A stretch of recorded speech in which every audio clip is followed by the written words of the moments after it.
këtë muaj që neve e shënojmë kujtesën tonë që kemi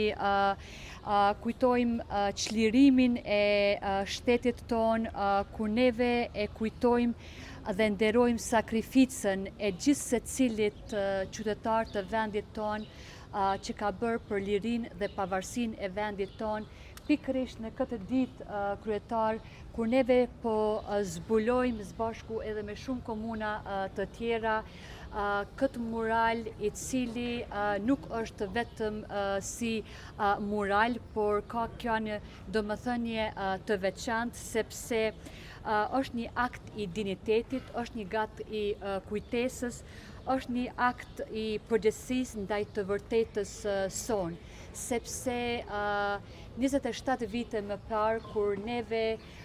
kemi trashëguar shumë pasoja të luftës, neve kemi trashëguar edhe mbi 20.000 gra dhe burra ku trupi tyre është shndruar në fushë betejë, ku dhunimi është përdorur si mjet luftës ndaj qytetarëve të pafajshëm të shtetit tonë dhe pikërisht kjo vepër e artit që unë nuk i them që është vetëm vepër e artit, sepse pas nesh është edhe një dushmi publike, një kujtesë e gjallë dhe një thirrje që historia jonë të mos harrohet, që historia jonë të mos heshtet. Ky mural këtu, që është i vendosur në zemër të Prishtinës, është një akt i kujtesës dhe i respektit për të gjithë të mbijetuarit e dhunës seksuale gjatë luftës në Kosovë. Ky mural është nderim për çdo grua dhe burr që mbijetoi këtë krim të tmerrshëm të luftës. E përgëzoj edhe një herë presidentin Jahjaga për këtë iniciativë,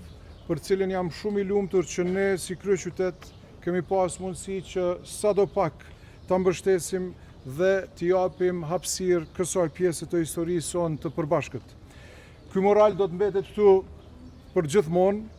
që edhe kalon për secilin që kalon, pra ka me pas një kujtesë shoqërore, një kujtesë kolektive në për të cilën ne si shoqëri kemi kalu, dhe tregon që sakrifica e këtyre të mbijetuarve të dhunës seksuale është vetë themeli i paqes, i lirisë, i demokracisë që ne sot e gëzojmë si qytetarë të kryeqytetit e të gjithë Kosovës. Prandaj urime Prishtinë, faleminderit shumë presidenti Jahjaga për këtë iniciativë të mrekullueshme, e paqim këtu si një kujtim të mendësisë tonë kolektive e të mos harrojmë kurrë. Faleminderit.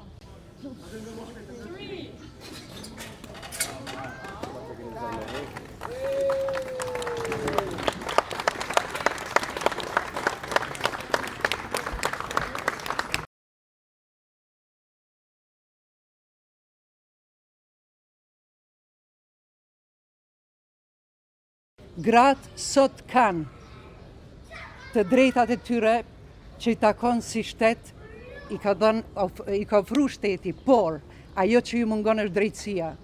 E këtu përdu me falenderu Vasfijën, që ishte zëri që doli publik, po Vasfija sot e kësaj dite vazhdon me kërku drejtësi. Falenderit të gjithve.